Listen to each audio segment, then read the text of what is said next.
Hello, podcast listeners. This is your host with the most, JJ. JJ Meets World. I want to meet every person on the world, and the way we do that is by hanging out and having conversations.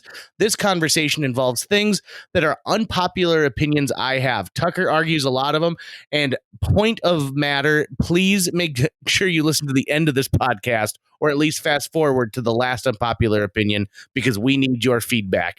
Sit back, relax, and agree with my unpopular opinions on this episode of JJ Meets World. And by the way, if you'd like to help support our podcast, visit jjmeetsworld.com, where you can donate to our Patreon, pick up some killer swag at our merch shop, or click the link to Apple Podcasts and give us a 5-star review. 1, 2, 3, 4.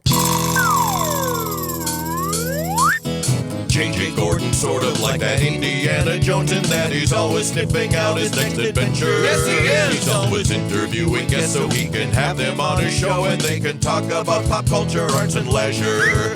J.J. has his flag unfurled and he likes his french fries curled, and he's fun and then he twirled as he goes to meet the world. He will march into the rain even if his ankle sprained. Take a peek inside his brain. This podcast is called J.J. Meets World.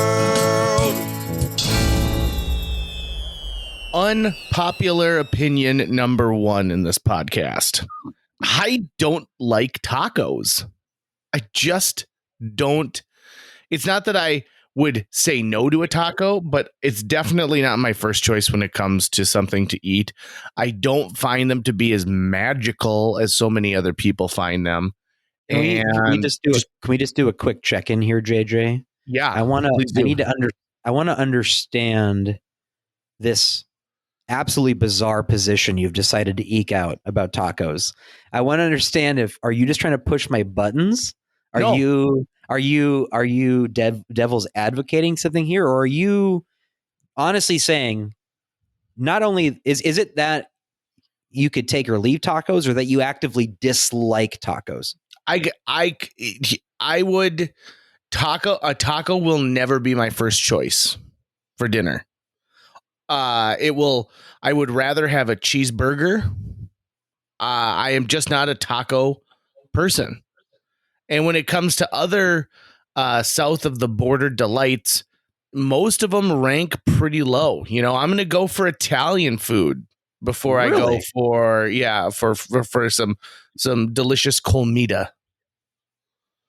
So I'm just throwing it out there. I'm just saying it. And what's odd is there's almost every building block of the taco I love. I love ground beef or shredded chicken or pork. I love spicy things like jalapenos.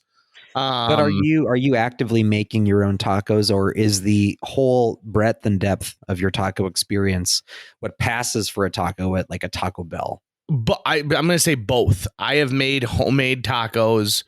I've made street tacos. In all honesty, the best tacos I think I've had at a restaurant, something I'd actually order off of a menu, is at Famous Dave's barbecue place. They make burnt ends tacos that are really good, but I think it's just because I like the burnt ends so much. Is it the container? Is it that you don't like the quesadilla? Nope. Because listen, I like a cheese, like a cheese quesadilla. That's fine with me. I enjoy that. Is it the messiness? Is it that they kind of fall apart? Because you love ribs, so obviously getting messy is not a problem for you. Yeah, it's just, to me, maybe it's the just general appetite of a man like myself, which is if I want a taco and I want a bunch of stuff in it, really I can't have a little bit of everything, right? You've seen me at a buffet. I maximize my plate ability to make sure that I get as much as possible. Yeah, you eat like an alley cat. It's as though you will never eat again. So I've got some unpopular opinions. Like I said, I know that there are people out there who worship at the altar of Taco Tuesday. I mean, tacos were a reward growing up on, hey, it's Thursday or Tuesday or whatever. Hey, let's have tacos tonight. Like, that was always a good idea. And tacos, when I make them at home, that's the food that I really have to be present and control how much I'm eating, because I'll just keep going. I don't I just completely scarf when I've got tacos around. And taco meat reheats really nicely for like the next day or two. So you can basically make 3 or 4 meals worth in one go. And I also love that it's a great way of getting in like a lot of that roughage, leafy greens and stuff. Pack it into that taco, and you'll get it in that way. Oh man, I'm trying to become more mature, JJ. So I'm trying to respect this weird opinion of yours, even though emotionally I have no frame of reference to respect it. Okay. I mean, like I said, it is an unpopular opinion. No, to say I'm making an admission that I'm the one at fault here, right? I should not be so judgmental of you disliking such a delicious food. See, but even in that statement there, I see. I can't even control it. It's something I have to learn how to deal with someone who is so clearly wrong. Yep. I need to learn how to navigate my superior opinion. Mm-hmm. And like I said, it is an unpopular opinion, and I know that I'm going to get met with a lot of like, ooh. But no, in all honesty, though, I think I have found a piece of context suddenly that will help me relate to you. I think I can bridge this gap here. I think I can fix my own shortcoming here.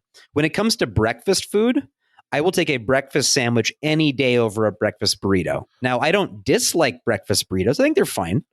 But I am absolutely going for a Egg McMuffin over I don't even know if McDonald's does breakfast burritos right now. So I think I can understand the context of going, listen, it's just not my first choice. Okay. Yep. I can follow that. Here is unpopular opinion number 2. Ready? Uh-huh. People rarely find the love of their life. Most of the time, they find someone they can just stand to be with. I think that's true. I agree with you. That doesn't mean that there's not love, but the idea that we sell to children and in romantic comedies of like, you're destined for one person is total and complete garbage. Right. And it actually leads to suffering. Yeah. It leads to you feel like you've lost something that you may never have even been able to have in the first place. I know I'm actually with you. I think you're totally right. I actually don't think that's, maybe it's either an unpopular opinion, but it's certainly an inconvenient opinion. If that makes sense. The writer Dan Savage, who I absolutely adore, put it this way. In the effect of, we're always looking for the one, but there is no one. Everyone on this planet, no one is a one. Everyone is a 0.4 or a 0.5 or a 0.6. And we round them up to one. That's what we do. That's what part of being in a relationship is. So it's not about you finding that absolute perfect. It's you finding someone that you're like, yeah, I love this person, and the notion of them being perfect doesn't exist. But they are what I need, and I'm going to round them up to one. And hey, they're rounding me up to one too by being in this relationship. I think it's a healthier attitude to take towards it. Okay. Unpopular opinion number 3.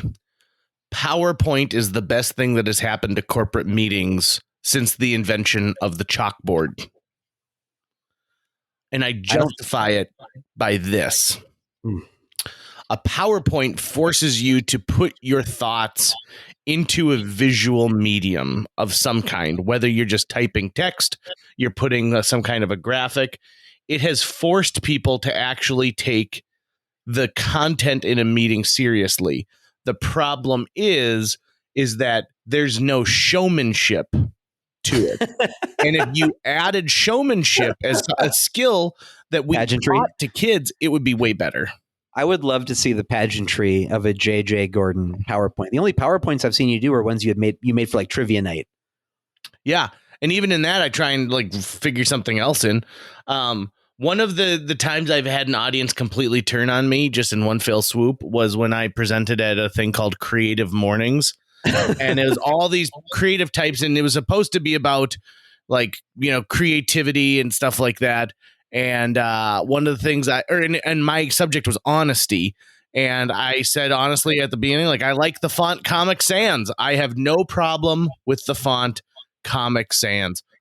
Oh, they turned instantly. Instantly. You were there, Tucker. Yeah, I booed. Yep. I was like, boo, get this guy off stage. He sucks. And I'm like, yep, they're great. People should really really get into this.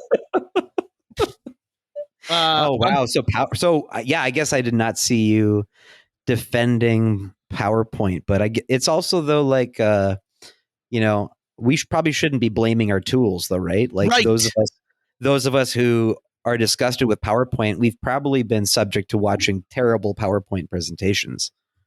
Yeah. If someone can, I think it sounds like you're aiming at is someone who's truly gifted at PowerPoint.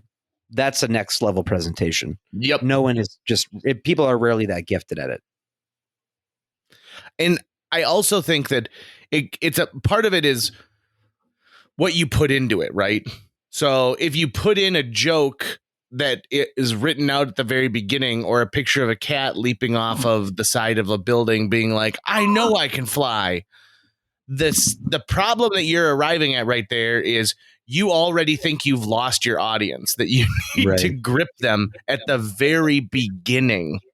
Right. One of the things, so just recently, the improv troupe that I coach at Fargo North High, they had a joint show. And one of the things I told them was, listen, the audience is there. They paid money to see you. They're ready to laugh. The worst thing that you can do is be rude to them, or treat them like they're not there, or try and present something that says, oh, no, like, you're in for a treat tonight. You're going to love it. They're like, nope, we're already there. All you have to do is just start feeding them. You've got them in the restaurant. You know that they're going to get an appetizer. Just start feeding them. And I watched some kids last night who need to learn that. And an interesting thing that I thought about is the high schoolness of performance, where you are in such a hyper condensed group of people who have all these inside jokes together that when you put them out there will crush with people who are in that hyper, like, finite group. So let's say you're at high school and everyone knows that, Big Teddy, the football player, ate a ton of coleslaw. And so you go out there and you do a scene about coleslaw, and everyone's like, coleslaw, coleslaw, coleslaw. But what is interesting is we had 3 high schools mixed last night. And when I saw one of the kids pull out his stock Scottish character who does the Scottish voice, my first thought is like, you know what? I bet every show that these kids do, they're expecting this kid to do the Scottish character. But 2/3 of the audience were like, well, this doesn't mean anything to me. It's just a guy doing a Scottish accent. You've got to do something else. And so I watched it hit with 1/3 of the audience and fail with 2/3 of the audience. And when we bring a kid into line benders who have just come out of high school, the first thing I teach them is you need to stop doing the stuff that you thought was really great in high school. Because when you get in front of, like, the North Dakota Accounting Society for their annual banquet, they're not going to care about some really great joke you've got, a great turn about being an AP Psych. It just doesn't matter. I think people don't realize that most of life will open up to you if you just work on cultivating how interesting of a person you are. Yeah. And I think that's the biggest thing that, you and I, even as teenage performers, we didn't get it at the time, right? Like all these things you're describing these kids, I'm thinking back to when we were that age and we would have similar things going on. And part of it was because we were just at a point in our life where we just didn't have a whole wellspring of experience to draw from. 100%. And I think everything from being good on stage to being good at dating to being good at making something that you care about. The real trick is just to, like, live a life that's filled with experiences and keep growing as a person, because that part will improve then without you even having to try it. Here's another one. And this maybe country number 4. This is number 4, number 4 Unpopular Opinion. And this is weird because there's a lot of people who I think would agree with me, but there's a lot of people who don't. The greatest musical entertainer of all time is Garth Brooks. The showmanship, the fact that he has cultivated a career that's based on positivity. Garth Brooks is the greatest musical entertainer of all time. I think you've highlighted one of the few people living today that belongs in that conversation, for sure. And actually, right now, I'm struggling to think of another person who's living today. Because you're not just talking about, well, pageantry is important, right? Yep. When you were talking about PowerPoints and the showmanship that they need, well, damn, does Garth Brooks know how to do that? I mean, does Garth Brooks know how to entertain a stadium filled with like 100,000 people or what? I don't know if it's even possible to put that many people in there, but and making them feel like they are his favorite crowd of all time. Right. It is seeing Garth Brooks live, to which I've had the privilege of seeing him live 4 times. And every single time, full disclosure, I'm not a country music fan, but I love me some Garth Brooks. So one of the things that Garth does so incredibly well is he comes out there and he makes you feel like he's like, I'm going to give some extra effort for you guys tonight because gosh darn it, you showed up for a great show and I'm going to give it to you. I'm Garth Brooks. Happy to meet you. And he rocks his stage. His stage is specially built with a series of conveyor belts so that he can get from side to side really fast so that he can work the crowd from all angles. Right.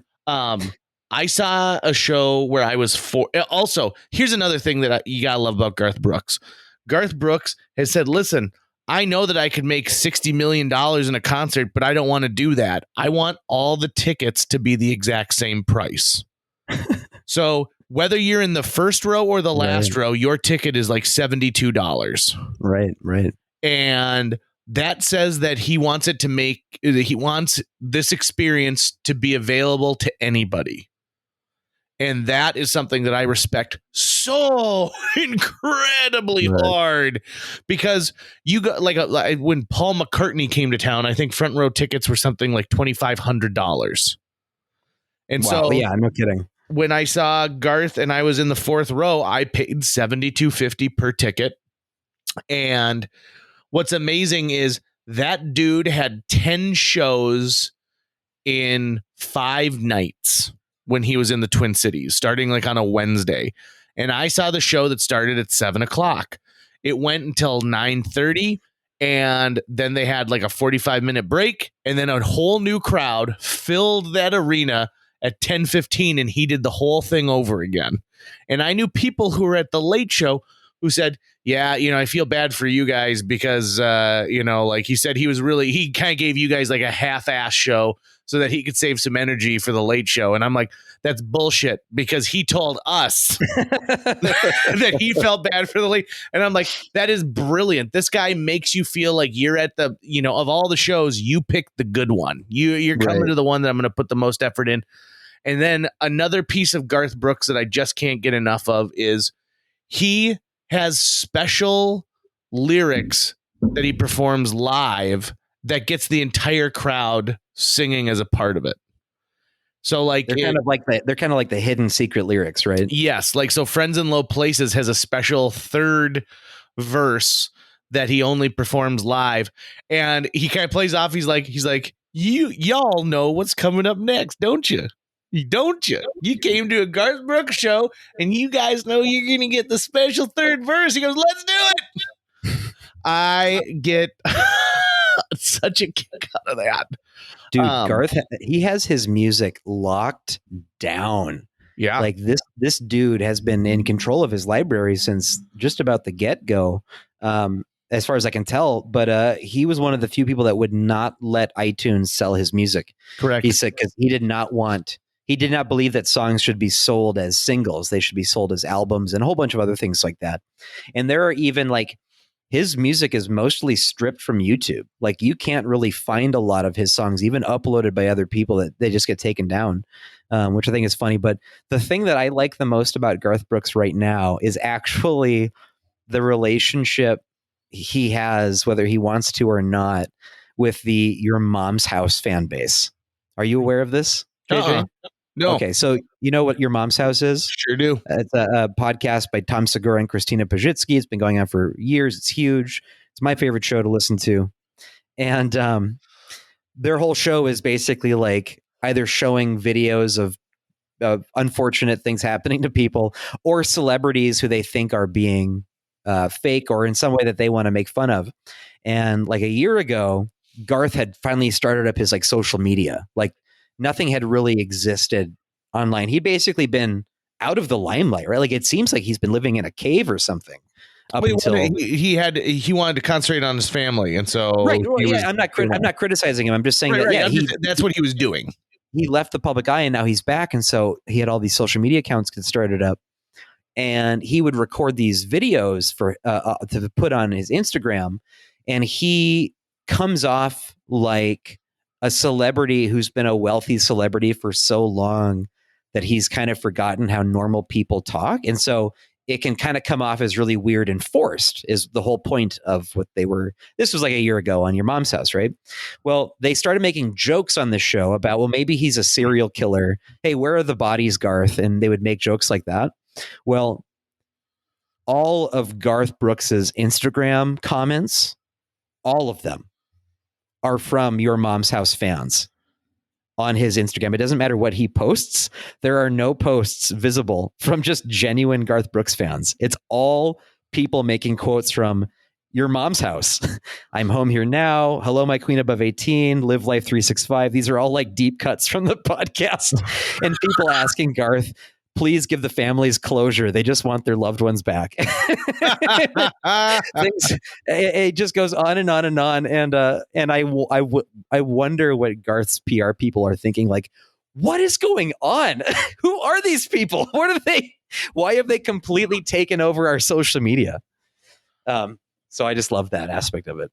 That's pretty darn good. I love when people decide that they want to do like a social media bomb, but they're not going to take something easy. Like a couple of years ago, the Acme Comedy Club, people were protesting a choice of one of their comedians.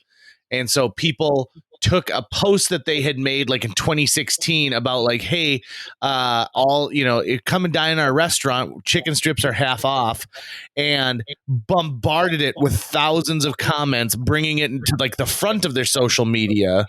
Right. Saying, like these chicken fingers are racist and I don't want them to be performing at your comedy club. And I thought that was kind of a unique idea. Okay. You ready for another unpopular opinion? Let's do it. Why do we use the letter Q or pennies? They're ridiculous. Let's just get rid of them. And I'll justify both. That sounds like opinions 5 and 6, JJ. No, it goes into one because it has to do, I feel, with our American culture. It seems like if you were anti the letter Q, you would be anti quarters, not pennies. No, I'm just, and that's the thing. Quarter. Think of the word quarter. If it had a key, like a C instead of a Q, you could do the same thing. Almost every sound that a Q makes in any word in the English language could be replaced by another letter combination that we use way more frequently, like a CK. Okay, we're going to need the connective tissue here, JJ. I need to understand what it is about both the letter Q and the Abraham Lincoln coin that you think both of these, they cannot exist in the same universe together. In fact, neither should exist. They're just needless. They're things that we do because it's always been done like that. And we need to evolve in our language and our currency. We just keep using this letter Q like we care about it. Right. I mean, in all honesty, what other letter? Is there any other letter in the English language that has rules behind it? Don't they all? No. There's nothing that says you can't have an A next to an E.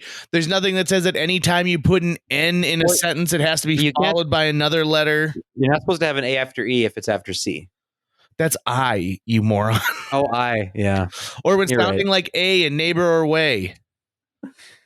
Now you get two birds stoned at once, you know? There I don't you know. go, right?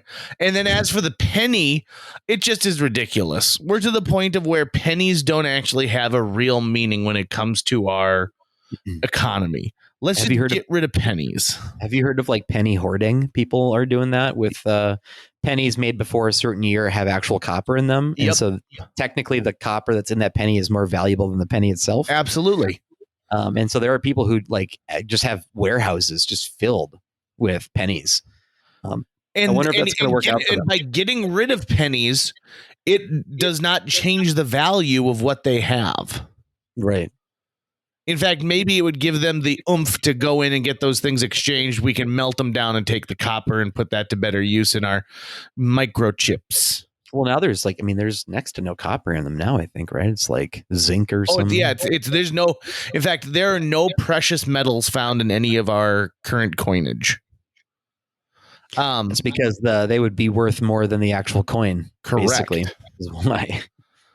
And because it keeps devaluing, right? Like the penny is worth less today than it was 5 years ago and 50 years ago. And you can say the same thing for a dollar bill, but we take old dollar bills out of circulation and you can still buy an item with a dollar bill.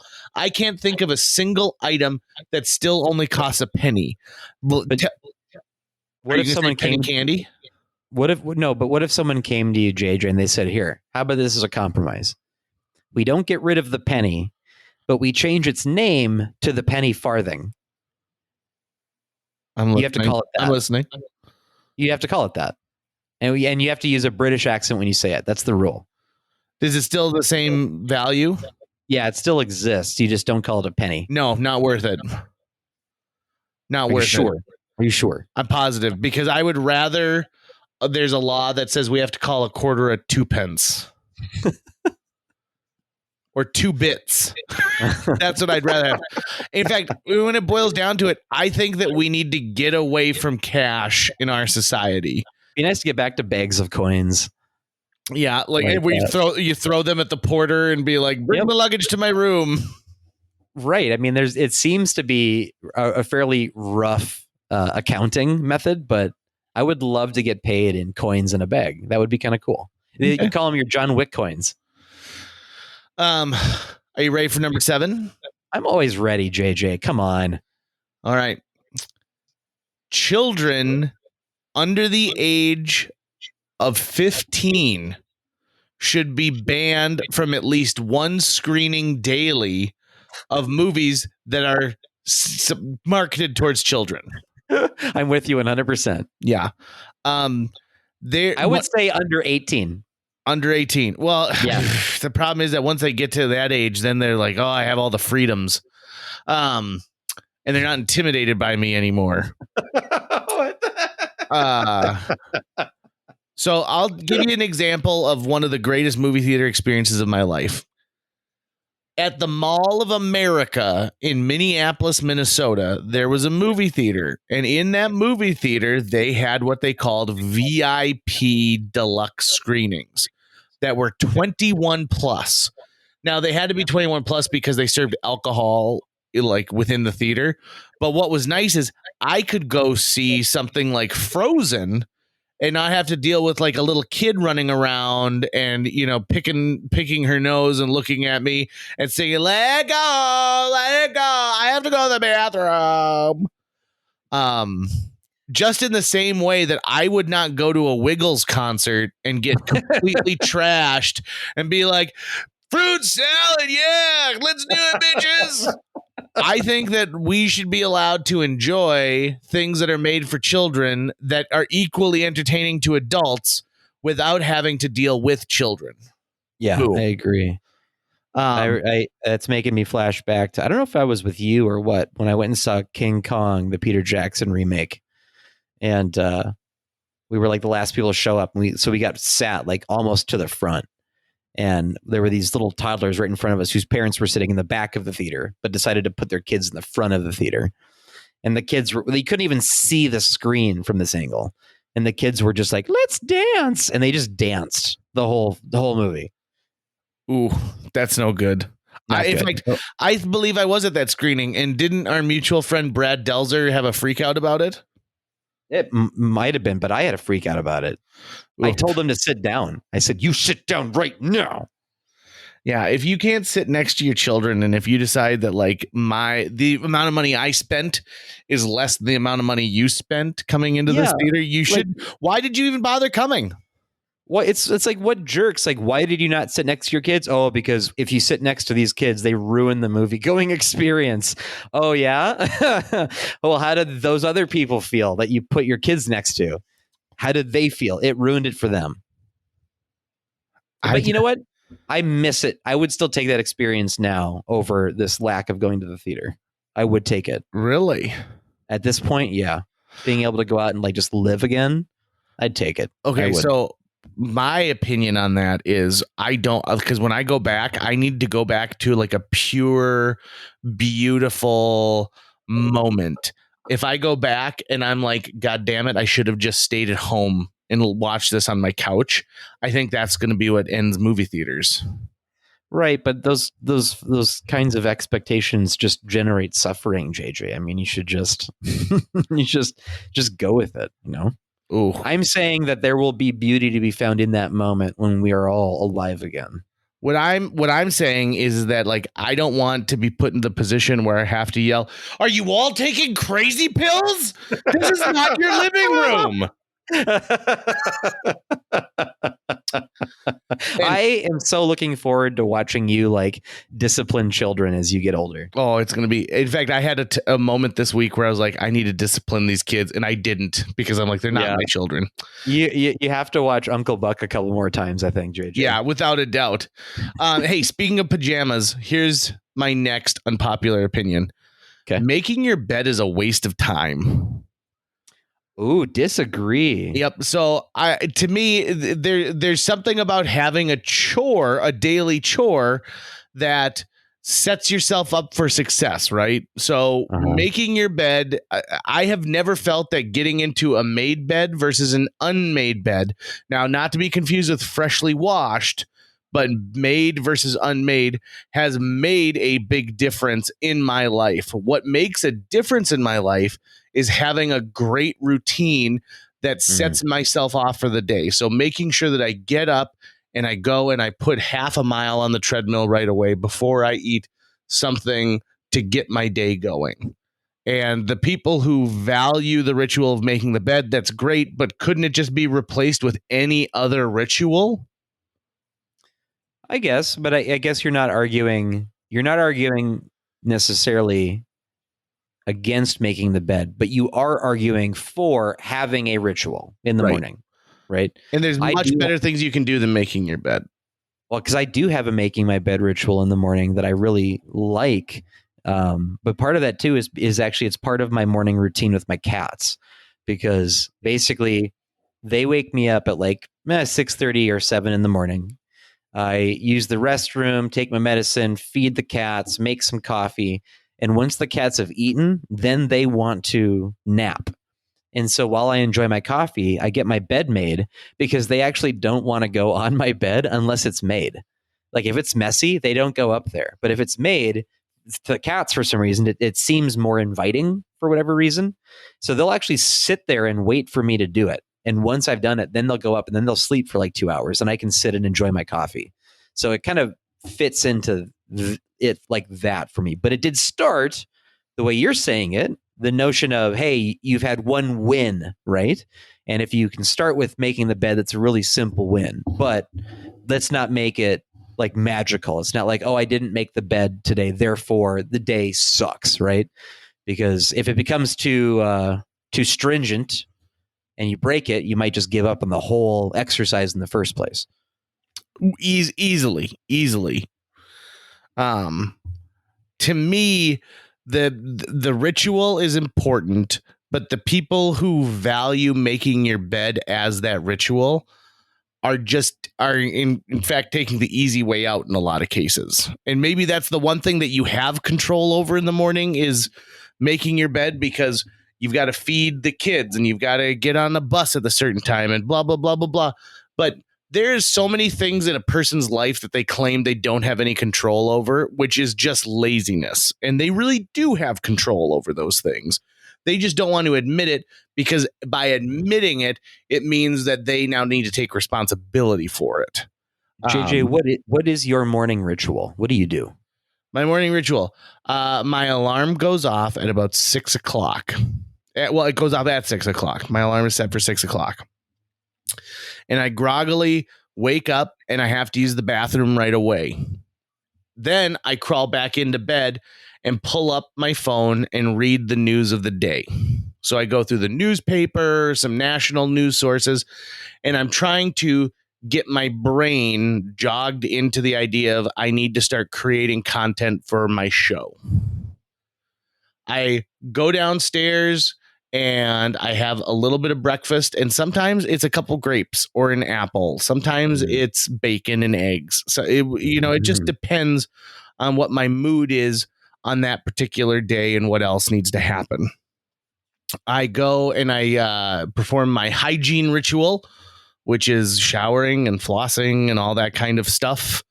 And then I get dressed and I leave for work. And that is my morning. Okay. And it rarely deviates from that. Yeah. With the exception of on Tuesdays, I take out the trash. But on the days when my ritual is interrupted, I find it exhilarating. Really? So, for example, let's say I have to wake up at 5 a.m. because by 6 o'clock in the morning, I need to be on the road to drive somewhere to see a live event or something like that. And I rarely do anything other than getting cleaned up that mirrors my normal morning. So I'll stop and I'll get like a soda in the morning, or I will go and maybe get myself a Burger King croissant sandwich to eat in the car while I'm driving to my next point. Or I'll wear something special. What? But not a breakfast burrito. Not a breakfast burrito. In fact, people, it used to be when I was younger that if someone said, hey, let's go to McDonald's for breakfast, I would go and I would eat the breakfast. But now when they offer it, I just say like, no, thank you. Oh, because I so love McDonald's is less than Burger King when it comes to the breakfast wars. We've discussed this in previous podcasts. Oh, let's not go down this tangent of how wrong you are. Well, okay. I mean, we'll see who's still standing in 60 years after the breakfast wars.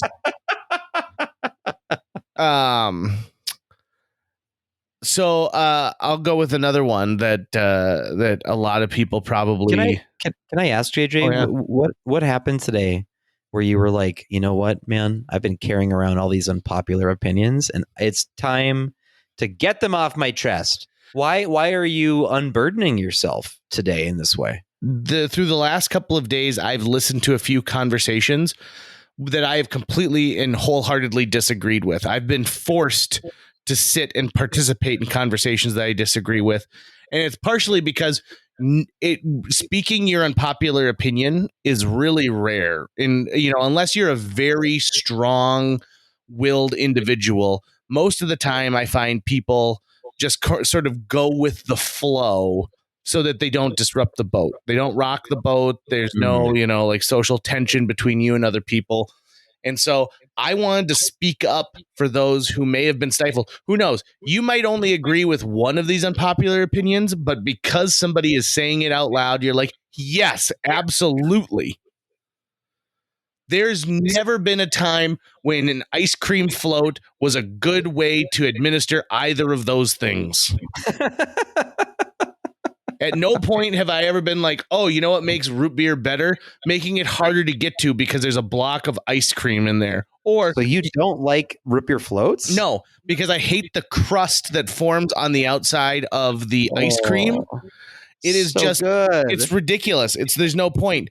That's why they have cream sodas. Just drink a friggin' cream soda. There's so much point. Like the ice cream is even more ephemeral. Like it's melting. You got to eat it quick, and it's gonna be. Oh, it's so good, JJ. That's the same for just ice cream in general. Anytime you serve ice cream, it begins melting, and you've got a finite amount of time before it becomes a liquid. Why do you have to douse it with something that's going to speed up the process and put a glaze over the outside of it? Because it tastes better, JJ. Ice cream tastes better. Yes, it does. Scientists have proven you wrong already so many times. So many scientists have done this test with radiation that they know for a fact that you are wrong. Are you referring to the Bronx Project, the little known little brother to the Manhattan Project? I'm referring to the Bronx Project of 1982, whereas I believe you're referring to the Bronx Project of 1967. Correct. When they did that on tomatoes. Yeah. 100%. Yeah. 100%. Do your research, JJ. Okay. No.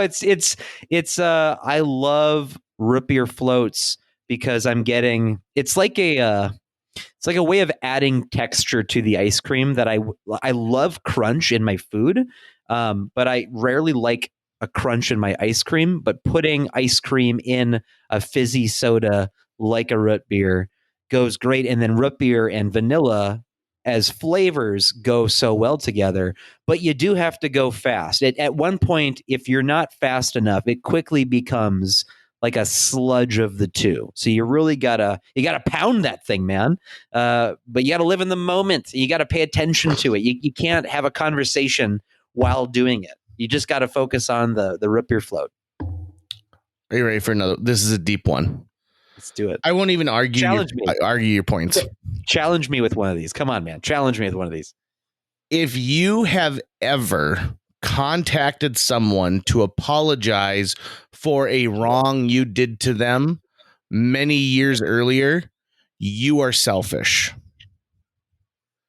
Interesting. And while the apology is meant to right the wrong that you committed, you are reopening some kind of a wound, something that was done to someone that they have no control over at this point. And really, the apology is only to serve the person who has guilt about it later on. Interesting. Yeah. So, because I think we all romanticize it in our minds. It's a little bit like in Billy Madison when he calls Steve Buscemi and apologizes for being a jerk in high school. If the bullies from middle school called me tomorrow to apologize and said, I'm really sorry about that time that I threw all that mustard all over your shirt and you had to wear a Dare shirt that was 2 sizes too small and everyone saw your tummy all day long, it would rip open my psyche and make me bawl myself to sleep. And I'm so glad that they're able to be unburdened by the actions they had when they were younger.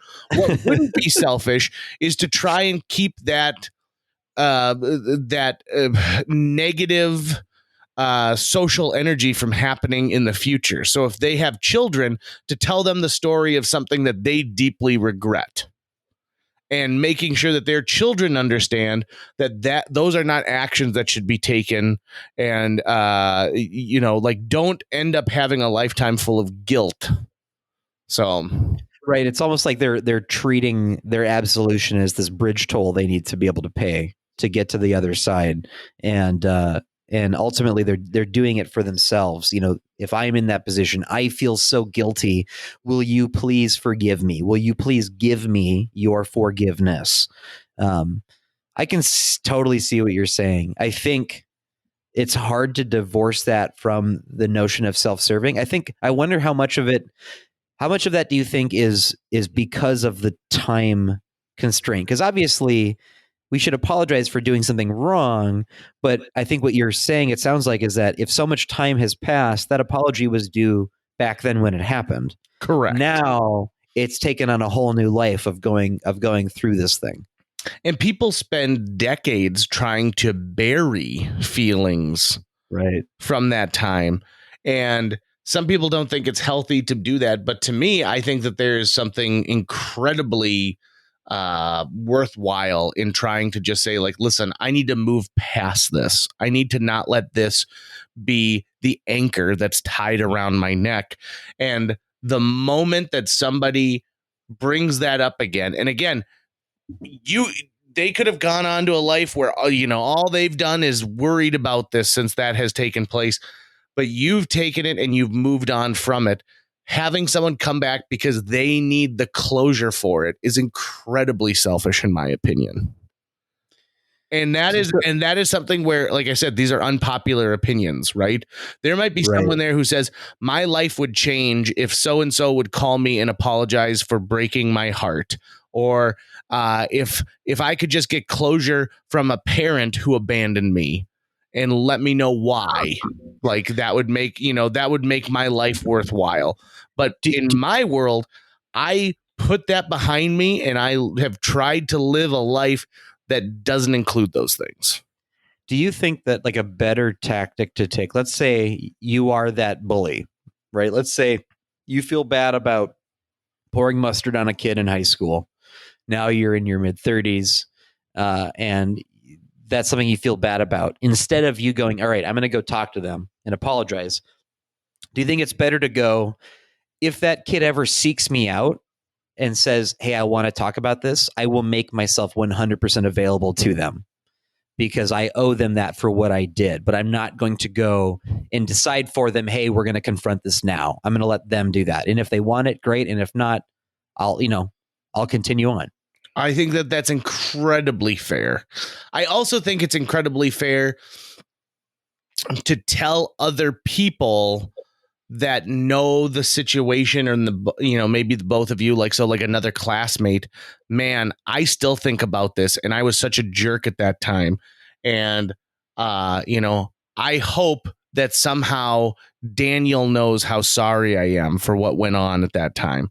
And so that's a way you can alleviate yourself of part of this burden by letting other people know, because that's what you want. That's what your end game is in this situation, right? Is to share with somebody else that you have remorse for your actions, and you'd get a bigger dopamine hit from being able to tell it to the person you did this action to, but you can get an equal reaction from telling a bunch of other people, including you could tell your spouse about it. You could tell someone a coworker. You could tell a therapist, and to let someone know that you feel badly about something that you did. But I just think that an equal playing field would be, like you said, that person approaching them and saying, hey, I really didn't appreciate this when you did this to me. And maybe they do it at a high school reunion, and maybe they come up and they're like, hey, Daniel, you know what? Like, that was a real jerk thing that you did to me back then. And he's like, yeah, I'm really sorry about it. And they're like, don't worry, forgiven. Yeah. I mean, I think part of it too, as we get older, we discover that the most potent catharsis you can have, it's not to defeat your enemies, it's to befriend your enemies. It's for them to cease being enemies. That actually feels better than anything. So like those moments where there might be someone who in your professional or your personal life you've come to loggerheads with in the past, and you still might not see eye to eye. And there may be that part of you that goes, man, I really wish I could do this or that. Because you think, oh, at the end of that, I would feel really good about this scenario, but that's not going to happen, and you won't. The only thing that's really going to make you feel good, truly feel good, is if there is a reestablishment of a human connection with this person. It for whatever reason, that connection was severed, and it would feel much better to have it, even if it was just like a simple connection, not a strong one, like a wisp of one. That feels so much better. So like there are people who I look back on my life who I can point to and say that person done me wrong. And at the time I had all sorts of plans of, oh, this is what I'll do. I'll plan this out and eventually I'll get it over on them and blah, blah, blah. But as time goes on, I'd rather just hope the best for that person and move on. And I think a lot of it comes from a desire to go, I just don't want enemies anymore, or even the perception of enemies. I don't even want the question being out there of, does this person look at me as an enemy or not? I can understand that discomfort. I just think that you're also making a really good point about, is this about you or is this about them? Is this about you or is this about what you did? If it's about what you did, let the person you did it to make the move and respect what they want. And if it's about you, then just work on you and leave them alone. Are you ready for another unpopular opinion? Yes. Hollywood 99.9% of the time gets the trailer to a film wrong. I am so with you. It is not even funny. They want to get you, if it's a comedy, they want to get you in by showing you like, this is the type of joke you're going to experience here. But by giving away the punchline to the joke, it would be like a stand-up comedian walking up there and being like, all right, well, you have to understand is my mother-in-law hates chicken. And then they tell a 5-minute joke about serving their mother-in-law chicken, where the punchline is like, and I opened it up and you guessed it, it's a chicken breast. It's not funny because you already know where it's coming. In action movies, they show some of the hot action sequences that should be breathtaking when you witness them for the first time. But if you've seen them 12 times already, it's not as powerful when you actually see the stunt take place. If it's a romantic comedy, or just a romance film in general, it leaves a lot to be desired. Now, that being said, cutting a trailer that is engaging and people want to go see it in this day and age is impossible, because you end up with like 30 trailers to any single movie. You've got the web trailer and the social media 15-second trailer, and you've got the 3-minute one that plays before a movie, and you've got your your fan club trailer that goes out, and and so keeping a secret as part of what we're seeing is one of the worst aspects of Hollywood I've ever seen. And it's no wonder to me why people are turning to books at this point, because they want to be surprised. They don't want to know the whole story before they walk in. Yeah, I think the moment that I hate most, there are two moments that I hate most in trailers. It's the sudden music build, the sound of like, right, that false crescendo. And then also the unnecessary reactionary comment from one character when they see something wacky happen, right? So like someone slips and hits a door and you have to have that character goes, oof, that's no good, right? Like they have to be there for some reason. That I hate that so much. That's just death, absolute death. I think, however, I would like to give some trailer props to the people at Marvel, because even though they do make a ton of trailers for their things, I, being an eagle-eyed Marvel fan, will watch a trailer and be like, okay, I think I've got a pretty good idea of what's going to happen in this movie. And then I'll watch the movie and I'll go, oh no, I had no idea. And it's pleasurable. Like they've gotten really good, I think, at understanding how to better straddle that line of we want to tease you and get you excited without actually ruining the surprise in too many ways. I remember the trailer for Meet the Parents. All of the good jokes are in the trailer. All of the jokes are in the trailer, actually, if I think about it. So when I watched the movie, I thought, I saw the trailer. And there are movies where the trailer is just better than the movie, period. Yeah. I think the trailer to Brokeback Mountain is better than the movie. I think the movie's great. I think the trailer is even better. I think the trailer for Joker was fantastic. I thought the movie was just meh. So I want to go back to Marvel real quick. And while I agree with you that I enjoy the Marvel trailers, I watched the Endgame trailer probably 50 times, easy, without a doubt. Right. The difference, I think, with a Marvel trailer versus something that's not coming from an extended universe is Marvel's trailers are really a build off of a stinger that was from the end credits of another film for the most part. So they've already had a chance to tease you with something that's actually part of another movie before you go into it. Like, for example, they're going to keep the ball rolling. Yeah. Right. And so, while there still are a lot of twists and turns and surprises, we knew that in Age of Ultron, we were going to get Wanda Maximoff and her brother, because we saw that at the end of Thor 2, I think. Yeah, Thor 2 is when Selvig is showing the twins. So they already have that ability to say, like, listen, we've already hinted at what's going on with this. All we've got to do is keep the salivating dog to continue drooling. Right. Right. Star Wars has done an awful job with their trailers. Yeah. Just an awful job with their trailers. in most comedies. Here's the one that I think is the most damning. Do you remember a movie called Rango? Oh, yeah. Okay. With Johnny Depp as the lizard? Johnny Depp is the lizard. It's a CGI animated film. In the trailer for Rango, we know that Rango, this lizard, is the main character. And at one point, he's trapped in a glass like block that's filling with water. And he's like, please let me out. Please, please, please. He's like, you're going to kill me. And you see beyond the glass 4 characters staring at him in what is a very villainous pose. One of them is an old tortoise in a wheelchair.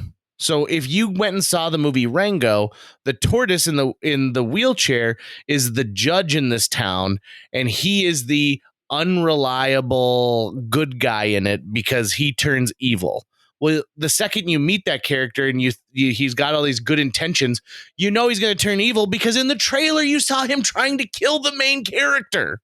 Mm-hmm. And if that interaction doesn't take place at the first time that those 2 characters meet and he realizes, oh, I got to pull this guy out, you have to do some really fancy footwork to be able to get me to not guess that is the climactic end scene in it. It's ridiculous. And even the way we do movies these, like, do you know what was amazing is like the movie, let's say 48 Hours with Nick Nolte and Eddie Murphy. Before that movie came out, there were some television commercials that lasted for 30 seconds, and there was maybe a 2-minute trailer before a couple movies, maybe 2 months before that movie came out. You didn't know anything about it before it opened, but now there are 10 million set photos and a behind the scenes with Disney's Surfer Kids. We love surfing to the movies. And Entertainment Tonight has done 60 on-set visits, and everything is ruined by the time a movie comes out, and it is unfortunate. And so every now and then, in fact, during COVID, an interesting thing took place, which is there were movies released that I think had been shelved and would have just been relegated to getting a Netflix release, and no one really would have heard about it much, but it got fanfare because it was something new that was being released. In 2020, one of my favorite films was a movie called Kid Detective. It was friggin' amazing. And actually, have I talked to you about this movie, Tucker? I think you have a little bit. I love the title.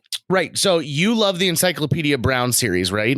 Heck yes. This movie supposes what happens 30 years after these take place, and he's now become a real detective, but it's bullshit because he never actually learned to be a real detective. He's still using like kid-like methodology. And so it's he's still doing things like cracking the case of the missing pie. But then he gets involved in a real murder case. This movie blew me away with how creative and inventive it was. And it came out of nowhere, and it became one of my favorite movies released in 2020. And I knew nothing about it before I saw it. I hadn't even seen a trailer when I first saw it. Same thing with Promising Young Woman. All I knew was a light description of what the movie was, and I got to go into it and be just absolutely floored by storylines. And I wish that could happen more. It's just like, could you imagine if before you listened to an album, let's say like Beyonce was going to have a new album drop, but you heard the first 35 seconds of every song. You didn't hear the full song, but you heard the first 35 seconds of every song on the album. Right. And you could say like, oh, I've prejudged this because of the 35 seconds I've listened to of every song. I only liked one of them, so the album's not worthy. Well, you don't know that. You gotta let it build a little bit, It just a tease should never be how you judge.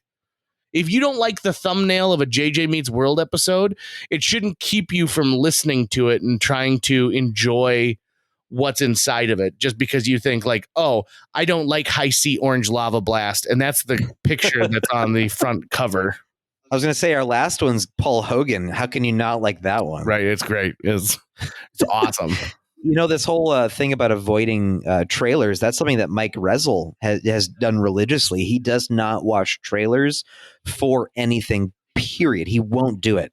Even when he goes to a movie in the theater, what he'll do is he'll basically pull his hoodie over his eyes and try to like make his mind go somewhere else, so he's not hearing any of the trailers, because he doesn't want any of those things, and that he wants the experience of walking in to just see the movie. And I respect that. Actually, I don't have that, especially with my Marvel movies, because I love I love how they formulate their trailers and all the little hints of things to come that I get in it. I just finished WandaVision on Friday, and I loved how much information they were able to hide in the teasers without me being able to tease it out. Yeah, it's brilliant, and it makes the viewing experience so much richer. You feel like you're discovering something. My last unpopular opinion I saved for the end of this, because, the average listener on JJ Meets World, they usually don't come to the last like 10 minutes of the podcast. So let's bury this one here. I like having diarrhea. I feel like I'm really accomplishing something for my body. I like the private time I get in the bathroom, and I feel like something is getting done. I like when I get diarrhea. I would never actively go to get it, but I don't like curse it when it arrives. That was a deep cut I wasn't expecting. Yeah, I bet you weren't. See, because I would argue that it sounds like it's not the diarrhea itself that you like, but it is the trappings of diarrhea. The what you have to do for your own peace of mind when diarrhea is a factor includes solitude, not rushing. Do you know where I made most of my unpopular opinions list? While having diarrhea. In fact, it was that thought that spurred this episode more than anything. Well, I can help you figure out how to always have it, JJ. All you got to do is eat a bunch of salami and cheddar right before you go to bed. Like right before. Oh, see, okay, I will say this. When you get up in the morning, I guarantee you will be there for a while. The one thing I will say is middle of the night diarrhea is not diarrhea that I want. Because I want to sleep through the whole night. And like my risk with that is, even if I have it in the morning, what happens if it's like 3:00 in the morning and my bowels are like, nope, because I never want to have an accident in the bed. That's something that I'm too old to justify and not old enough to justify. What time do you go to bed usually? About 10:30, 11 o'clock. Okay. So 9 p.m. you eat a meat and cheese tray. Okay. And then you go to bed. You're not going to need to make brown for at least 8 hours, probably. So you're probably at the earliest waking up at your normal time, needing to make brown. But if it doesn't happen, then it's absolutely going to happen during the day. But you shouldn't think, oh, if I'm going to time my brown for tonight, I better do it in the morning. I don't think that's going to be a good idea. I think you really need. The problem is, the best thing is that it's going to digest more slowly overnight and percolate a bit more, thereby increasing the chances of the outcome you want. Or you could just not do diarrhea, JJ, and just block out some time of your day where you have solitude and people leave you alone. And you could even take your pants off for it. But as I said, I also because I feel like I'm doing something for my body, right? Like I'm getting rid of something it doesn't like. And a lot of times the things that cause diarrhea are things that bring me pleasure. So for example, if I knew that in 2 hours I wanted to have a royal case of diarrhea, I would eat a jar of homemade pickles and boom, done. And when I say royal, I mean it. Meaning there will be a crown. Yeah. Yes, exactly. That there will be people who praise what is happening. I don't believe it is the diarrhea you love. I think it is the cessation of the diarrhea that you love. That is the thing you love. And you need that moment. And to have that moment, you have to have the diarrhea. I think that's what's going on. Diarrhea forces me to be in this situation. And there's nothing else in this world that forces me into a situation of solitude like that, where I know I for sure will not be bothered. You're saying that you do not have the willpower to set aside time just for yourself. Therefore, to carve out that time, you eat way too much of a food you shouldn't, so that you have diarrhea. Yeah, 100%. That is, if that's not self-care, I don't know what is. I think all the doctors have been getting it wrong. I think you need to write a book. Diarrhea, friend or foe. What you need to do is love your diarrhea. You need to embrace your diarrhea. You need to give it up for the diarrhea. Well, that's all I've got. Those are my top unpopular opinions. I'm glad we went down that road. I'm glad we stuck it out to find out. I really do feel like that's the only unpopular opinion. That's the only one that you think is like across the board. Listeners will be like, truly, no. Like I have a feeling that there were people listening who were with you the whole way until that one. I think that's where you lost everybody. Or I just made a bunch of friends. I guess we'll find out. Like, who's really going to disagree with that? Like a long haul trucker? Everyone's going to disagree with, all right, check this box. Yes or no. Do you enjoy your diarrhea? Everyone except you is going to say no. I think there's people out there who enjoy it. Well, I guess we can help. I think that a simple Google search could prove me right. I'd like to take this moment to apologize to my mother, who now listens to this show while she works at her day job at John Deere. Mom, you knew this was going to happen at some point. Diarrhea talk happens on this show. Yeah. It's going to happen. It's the only time I'm going to apologize for it, because more is going to come. Like diarrhea. Join us for our next episode of JJ Meets World, 50 Things to Give You the Rhea. That's going to wrap it up for today's show. If you enjoyed this episode and would like to help us continue to produce new episodes each week, visit jjmeetsworld.com, where you can donate to our Patreon, pick up some swag at the merch shop, or follow our link to Apple Podcasts and leave us a 5-star review. You can also follow us on social media. We're on Facebook, Instagram, Twitter, YouTube, all the sites the cool kids are using these days. JJ Meets World is produced every week by Tucker Lucas. You can find out more about Tucker's work by visiting moonbasemaria.com. If you want to get in touch with your host with the most, check out linebenders.com, where you can find direct contact info for JJ or booking information. When you're sliding into first and you feel something burst, diarrhea. Diarrhea.